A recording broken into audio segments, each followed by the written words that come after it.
Warning: this creepypasta is made up and not real. It also contains content that may not be suitable for younger audiences.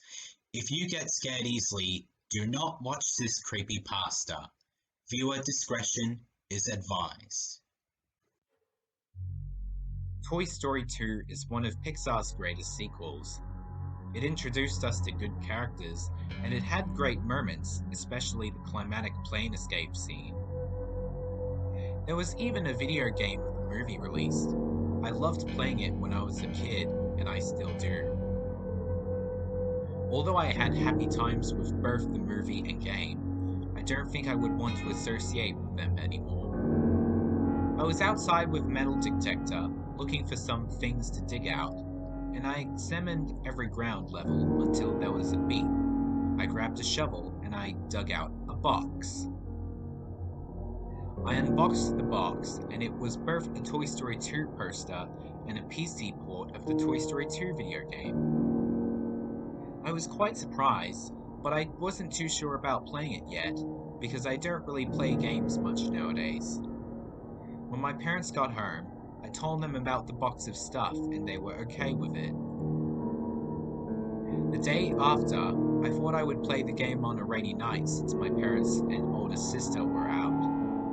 I played the first 2 levels, plus the first boss that night, and I did the same with the other 4 zones of the games in the next 4 days. The day after I beat the PC port, I decided to play some more of the game. However, as soon as I opened up the game, there was a Woody voice clip saying, "There's a snake in my boots," as heard in the movies, after I pressed the enter button to start the game at the title screen. As I went to the level select menu, it didn't show the levels. Instead, it showed a different screen that said, "Congratulations, you have unlocked a bonus level," showing the still of Woody from the scene where he checked out his fixed arm after the cleaner had mended it in a green border. I got confused, but as always, I shrugged it off. It took me to that bonus level. It was labeled as Woody's Workshop, which was somehow a hoax of the game. It was placed near the final level, Prospector Showdown. I pressed a button to select the menu level, and the level's title card consisted of Woody in front of a workshop that had a similar build of the room of Woody's Roundup memorabilia from Al's penthouse and the garage from Andy's house. Enough of that, I got excited to play this level. The level started, and I was in a room full of Woody's Roundup memorabilia, similar to Al's penthouse.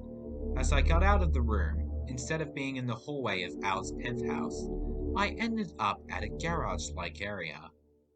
I went to explore the workshop. I saw a couple Easter eggs such as the Luxo ball and the Luxo lamp. After 2 to 3 minutes of running around, I heard a very familiar voice. "Howdy, Buzz! Come here for a second!" It sounded much like Woody. I went to follow Woody's voice. It looked like we found another level Woody appeared in this game. Woody's voice came from upstairs. I already began to like this level.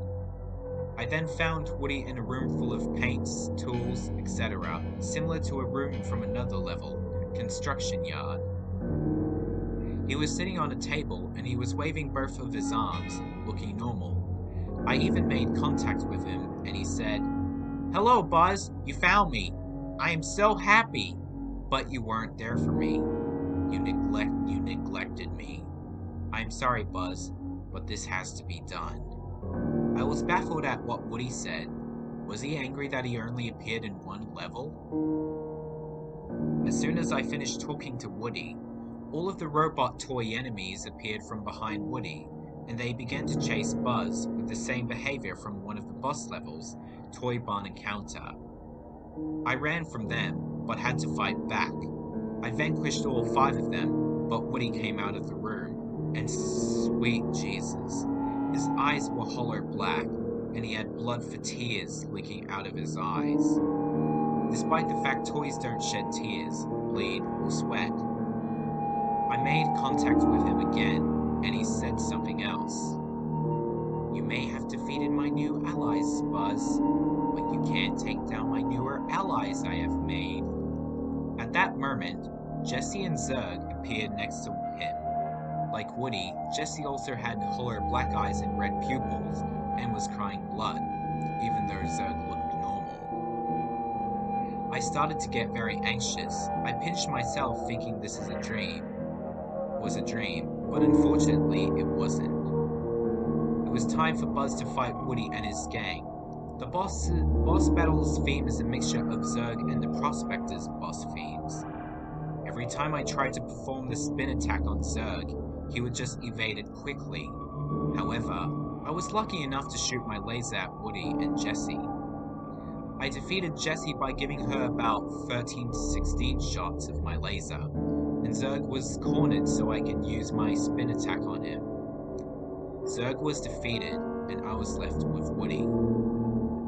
I both shot Woody with the laser and used the spin attack on him, but when he reached his last health point, he didn't die. Instead, Zurg and Jessie then came back to life, and they, along with Woody, flew into Buzz, making contact with him until he died. I was stunned. What just happened? I thought to myself. After 5 seconds, it showed the game over screen. However, it was different compared to the one from the final game. The background was green instead of purple, and Buzz was replaced by Woody, Zurg, and Jessie.